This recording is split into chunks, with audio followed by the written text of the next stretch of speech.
రమ్య ఆదికేశవతో ఇలా అంటూ ఉంటుంది. ఏంటండి అసలు ఆ గౌతమ్ మల్లికని ఎందుకు మర్చిపోలేకపోతున్నాడు? మొన్నటి వరకు తన కూతురు మల్లిక కాదని తను ఆ విషయం తెలియక కొన్నాళ్ళ వరకు మల్లికకు దూరంగా ఉన్నాడు. ఇప్పుడు మల్లికయే తన కూతురు అని తెలిస్తే మల్లికని ఎలా సొంతం చేసుకోవాలనుకుంటాడు? ఇప్పుడు కూడా మర్చిపోతే తనైతే దూరంగా ఉండగలడు కదా, తన కూతురికి తాను దూరంగా ఉండొచ్చు కదా, ఏమైపోయింది అంటూ రమ్య అయితే అంటూ ఉంటుంది. ఆ విషయానికి ఆదికేశవకి చాలా కోపం వస్తుంది. చాలా కోపం వచ్చి ఏ రమ్య నువ్వేం మాట్లాడుతున్నావంటూ రమ్య మీద కొట్టడానికి చెయ్యెత్తుతాడు.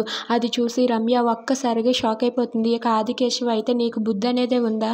బుద్ధి అనేదే ఉంటే నువ్వు ఇలా మాట్లాడవు, అసలు నువ్వు ఇలా మాట్లాడతావని అస్సలు అనుకోలేదు. మల్లిక నీ సొంత కూతురు కానే కానప్పుడు నువ్వెందుకు మల్లికని మర్చిపోలేకపోతున్నావు? అలాంటిది కన్న తండ్రి గౌతమ్ ఎలా మర్చిపోతాడు చెప్పు? నువ్వు మాట్లాడే మాటలకి అర్థం ఏమైనా ఉందా? అమాయకుడైన గౌతమ్కి అనవసరంగా కొరడా దెబ్బలు కొట్టేలా చేశారు, అందుకే నాకు నేనే శిక్ష వేసుకోవాల్సి వచ్చింది అని చెప్పి అంటాడు. అది వినగానే రమ్య ఒక్కసారిగా షాక్ అయిపోతుంది. ఏం మాట్లాడుతున్నారండి అని చెప్పి అంటుంది. అవును, అమాయకుడైన అతనికి ఏమీ తెలియని అతనికి మనం శిక్ష వేశాం కాబట్టే నాకు నేనుగా శిక్షని అనుభవించి అందరూ వెళ్ళిపోయాక నాకు నేనే కొరడా దెబ్బలు కొట్టుకున్నాను.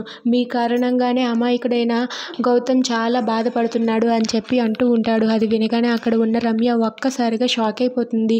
ఇంతలో అక్కడ ఉన్న ఆదికేశవ ఇలా అంటూ ఉంటాడు. ఇంకెప్పుడు కూడా మల్లికని గౌతమ్ని దూరం చేయాలని చూడకు.